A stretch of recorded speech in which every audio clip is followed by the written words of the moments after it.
आतापर्यंत 99% स्त्रियांना गर्भाशय काढावं लागलं का माहितीये? हार्मोन मध्ये झालेले प्रॉब्लेम्स आणि त्या गर्भाशयाला आलेल्या गाठी. आजपासून गर्भाशय काढायची गरज नाही, खुली मारली आता आम्ही.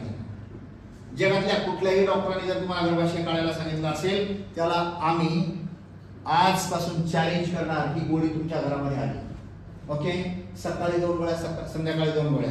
गर्भाशयाचे कोणतेही गाठी येऊ द्या, गर्भाशयाला सूज येऊ द्या, एंडोमेट्रायटिस होऊ द्या, इतर पीसीओडी होऊ द्या, पीसीओएस होऊ द्या, अवेळी तुम्हाला मेनोपॉज येतं.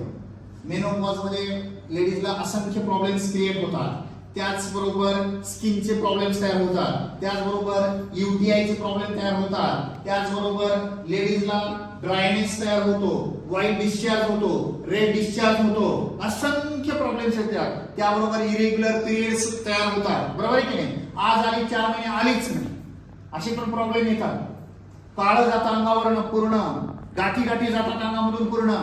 हे जे काही सगळे प्रॉब्लेम्स आहेत, त्या सगळ्या प्रॉब्लेमच्या मुळापर्यंत जाऊन हे प्रोडक्ट तुम्हाला काम करणार. बघा तिथे मी लिहिले हेअर लॉस लिहिले, त्याच्याबरोबर त्या केसांच्या मुळापर्यंत जाऊन रूट्स तयार करण्यासाठी.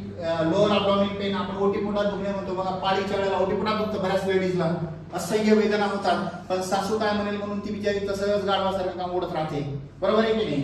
तर असे पण काही प्रॉब्लेम्स असतात. इनफर्टिलिटी असते, ओव्हरवेट असतो हार्मोन इम्बॅलन्समुळे, इरेग्युलर पिरियड्स असतात, त्याबरोबर फटीग म्हणजे चिडचिडेपणा वगैरे. तुम्हाला बघा तुम्ही मेनोपॉज आणि पिरियडच्या वेळेला बऱ्याचशा लेडीजला चिडचिडेपणा तयार होतो, ओके?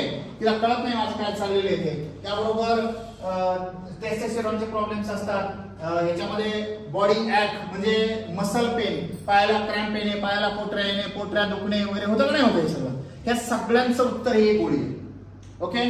तर हे तुम्ही सकाळ संध्याकाळ 2 गोळ्या कंटिन्यू करा. खूप मोठा जर त्रास असेल तर सकाळ दुपार संध्याकाळ पण घेऊ शकता.